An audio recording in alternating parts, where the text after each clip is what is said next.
नमस्कार, मैं पल्लवी शर्मा। आप देख रहे हैं अमन न्यूज़। इस वक्त हमारे साथ मौजूद हैं स्टूडियो में एक सज्जन जो कि अपनी परेशानी लेकर अमन न्यूज़ के स्टूडियो में आए हैं। आइए इन्हीं से जानते हैं कि इनकी क्या परेशानी है, क्या समस्या है।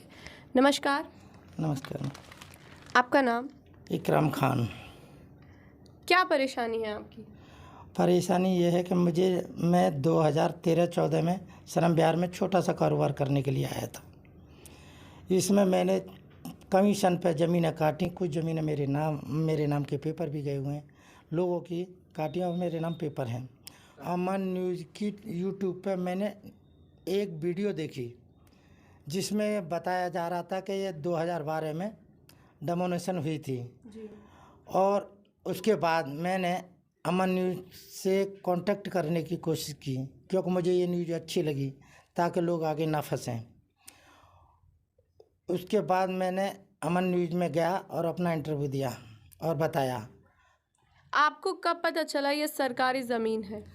मुझे 10-15 दिन पहले एक आपकी अमन न्यूज़ की यूट्यूब पर वीडियो देखी थी, उससे पता चला कि ये सरकारी ज़मीन है। उससे पहले मुझे नहीं पता था। तो आपको किन लोगों ने फंसाया है? क्या बोलकर फंसाया था? कि ज़मीन जेन्युइन है और अच्छी ज़मीन है, इस पर काम करो, आपको अच्छी इनकम होगी। कौन लोग थे वो? उसमें वसीम अहमद जो श्रम विहार के पुराने डीलर हैं। उसके बाद शहजाद, आदिल महमूद, इनसे भी मैंने एक प्लॉट लिया 200 गज का, वो भी मैंने कमीशन पे बेचा था इनका ही। लेकिन अब ये मुझे किसी झूठे केस में फंसाना चाहते हैं। ऐसा क्यों? क्योंकि इनकी और मेरी थोड़ी सी किसी बात पर चल गई थी, तो इन्होंने एक प्लान बनाया है मुझे फंसाने का। तो मैं अमन न्यूज़ के पास इसलिए आया हूँ क्योंकि मेरे साथ इंसाफ होगा और मुझे इंसाफ मिलेगा।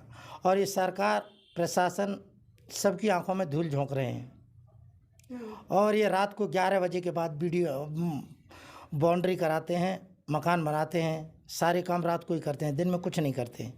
इन्होंने कम से कम 10-20 गुंडे पाल रखे हैं। तो ये वसीम अहमद करते क्या हैं? वसीम अहमद प्रॉपर्टी का ही काम करते हैं, दूसरों की ज़मीनों को घेरते हैं और जो असली मालिक आते हैं, जो टूटने से पहले थी, तो उनसे कह देते हैं आपकी ज़मीन नाले में चली गई, आपकी ज़मीन मेट्रो में चली गई, और उसके बाद अपनी उन ज़मीनों को बेचते हैं और रातों को बाउंड्री कराते हैं। ये काम करते हैं सिर्फ। तो क्या उस ज़मीन में अब आपका भी कुछ है? उन ज़मीनों में मैं कमीशन पर काम करता हूँ, ऐसा मेरा कुछ नहीं। मेरा तो 100-150 गज का प्लॉट पड़ा है और एक प्लॉट पर मैंने थोड़ा सा बयाना दे रखा है जो अभी मेरे नाम नहीं है। 150 गज ज़मीन मेरी भी पड़ी हुई है वहाँ पे। तो अब आप क्या चाहते हैं? कि इन लोगों की इंक्वायरी की जाए, अगर जो गलत हैं उन्हें सज़ा मिलनी चाहिए। सुनने में खबर थी कि जो वसीम अहमद जिनका आप नाम बता रहे हैं वो किसी पार्टी से भी जुड़े हुए हैं। जी हाँ, पहले ये कांग्रेस में थे, अब उसके बाद आम आदमी आए, आम आदमी के बाद अब ये बीजेपी में अपने आप को बीजेपी का एमपी के नाम से जाने जाते हैं। वसीम एमपी के नाम से जाने जाते हैं। तो नेता बनकर लोगों को गुमराह करते हैं। जी हाँ, और जब इन्हें कोई ज़मीन कब्जा करनी हो तो ये उस समय केले बांटते हैं बच्चों को, बंगालियों को और सारे लोगों को इकट्ठा करके। बंगालियों को इन्होंने ज़्यादा बचा रखा है और जो मांगने खाने वाले उन्हें दूसरों की ज़मीन में बैठा रखा है और उन ज़मीनों पर कब्जा करते हैं। जब इन्हें कब्जा करना होता है तो बिरयानी, बिस्किट, केले बांटते हैं 8 दिन पहले। उसके बाद ये रात को काम करना शुरू कर देते हैं। शासन प्रशासन की आंखों में धूल झोंक रहे हैं। तो आपके ऊपर किस तरह के केस लगवा रहे हैं? क्या आरोप है आपके ऊपर? मेरे ऊपर ये उल्टा सीधा केस ज़मीनों का ही लगवाना चाह रहे हैं कि ये ज़मीन उल्टी सीधी बना के बेचता है, जबकि इसमें मेरा कोई रोल नहीं है। मेरी इंक्वायरी कर ली जाए, अगर मैं गलत निकलता हूँ तो मेरे को सज़ा दी जाए। और जैसे कि आपने बताया कि प्रशासन दिन में ये काम नहीं करते हैं, रात को काम करते हैं। जी हाँ, रात के 11 बजे के बाद ये काम शुरू करते हैं, सुबह 4 बजे तक करते हैं। एक दिन में 100 लेबर लगाते हैं। तो आपने इसकी जानकारी वहाँ के एसएचओ थाने में किसी को दी है क्या? जब मुझे जानकारी मिली तो इन्होंने बांग्लादेशियों को, रोहिंग्या को, सबको बसा रखा है और जब मुझे पता चला तो ये मुझे फंसाना चाहते हैं, तो मैंने ऊपर तक इनकी कंप्लेंट लगाई, कमिश्नर साहब को दी, डीसीपी साहब को भी दी, एसएचओ साहब को भी दी, एसीपी साहब को भी दी, डीएम साहब को भी दी। मैंने फिर इनकी कंप्लेंट लगाई और एमसीडी पुलिस कमिश्नर को भी दी। तो उस पर कोई कार्रवाई हुई? नहीं, कोई कार्रवाई नहीं हुई और ये उल्टा मुझे खुद फंसाना चाहते हैं इस मैटर में। तो जैसे कि आप देख रहे हैं, ये वसीम अहमद जो श्रम विहार के नेता अपने आप को बताते हैं, लोगों को गुमराह करके उनकी ज़मीनों को, उनके पैसों से सरकारी ज़मीनों को बेच देते हैं और मोटी कमाई उनकी जेब में जा रही है। आप मुझे ये बताइए, अब आप क्या चाहते हैं? प्रशासन से आपने शिकायत कर दी, आपकी जान को खतरा आप बता रहे हैं, क्या चाहते हैं आप? मैं प्रशासन से ये चाहता हूँ कि प्रशासन इस चीज़ की इंक्वायरी करे, अगर जो दोषी है उसे सज़ा मिले। मुझे ये बताइए कि वसीम अहमद जिनका आप नाम ले रहे हैं, वो व्यक्तिगत तौर पे किस तरह का इंसान है और वो पहले क्या कारोबार करते? वसीम अहमद सेफी बरादरी से ताल्लुक़ रखता है।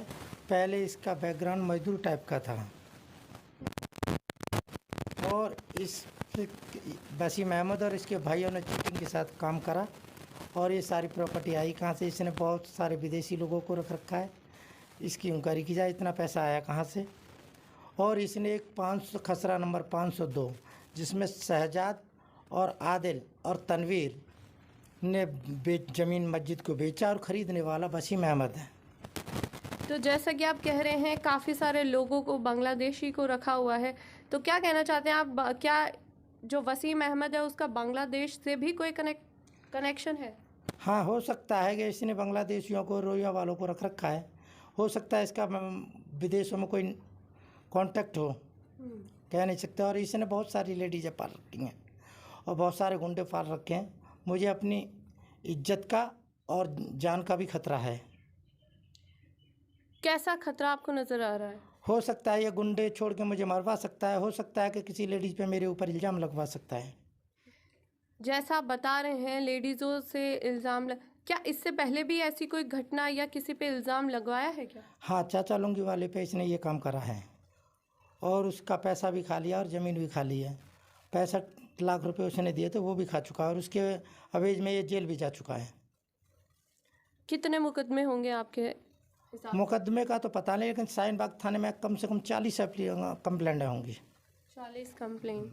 मैं अभी यहीं से इनसे डर दबक के रह रहा हूँ ताकि ये मेरे पर कोई एक्शन ना ले सकें। कानून से मेरा निवेदन है कि इन पर मेरे साथ इंसाफ किया जाए और इंक्वायरी की जाए। ये बहुत बड़े गुंडे हैं, मुझे जान, माल और इज्जत का पूरा खतरा है। मैं सरकार से और प्रशासन से इंसाफ की गुहार लगाता हूँ।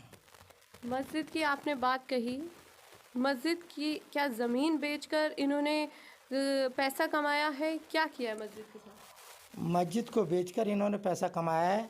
इसमें शहजाद, आदिल और तनवीर इन्होंने बेची है और वसीम अहमद खरीदने वाला है, जबकि चारों लोग जानते थे कि ये मस्जिद है 396 गज की। और आपने मुकदमे की बात की है, मैं आपसे जानना चाहूँगी, आपके हिसाब से कितने मुकदमे अभी उन पर लगे हुए हैं?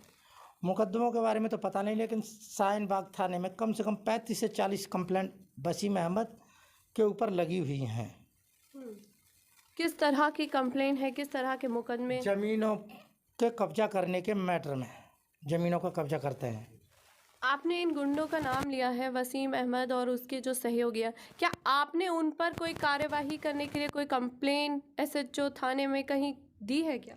जी हाँ, मैंने पुलिस कमिश्नर साहब को, डीसीपी साहब को, एसीपी साहब को और एसएचओ साहब को और एसडीएम साहब को और एमसीडी कमिश्नर साहब को कंप्लेंटें दी हैं। ये कंप्लेंट, तो आप देख सकते हैं इनके हाथ में कंप्लेंट है और जो कि इन लोगों के खिलाफ इन्होंने दी हुई है। मैं आप चाहूँगी आप सारी कंप्लेंट दिखाएं।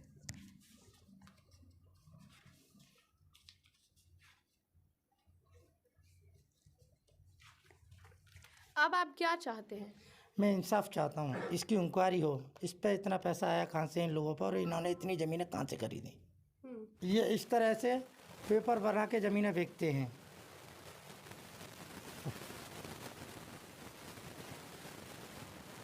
तो जैसे कि आपने देखा, इन्होंने कंप्लेंट भी दी है और इनके पास प्रूफ भी है कि किस तरह से जो वसीम अहमद, जो अपने आप को नेता बताता है, जो कि लोगों के लिए काम करने वाला है, लेकिन वही लोगों को बेवकूफ़ बनाकर सरकारी ज़मीनों उनको बेचता है और अपनी जेब गरम करता है।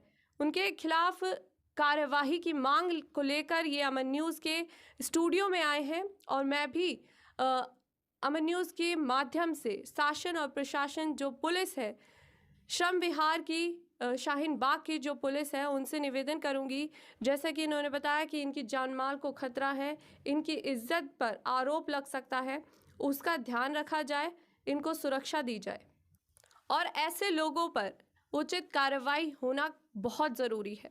आपको बता दें 2012 में अमन न्यूज़ ने भी इस पर शिकायत की थी और उस वक्त कार्यवाही करके एसडीएम, वहाँ के एसएचओ साहब, एसीपी साहब, सब ने उस ज़मीन को सरकार को वापस दिलाया था।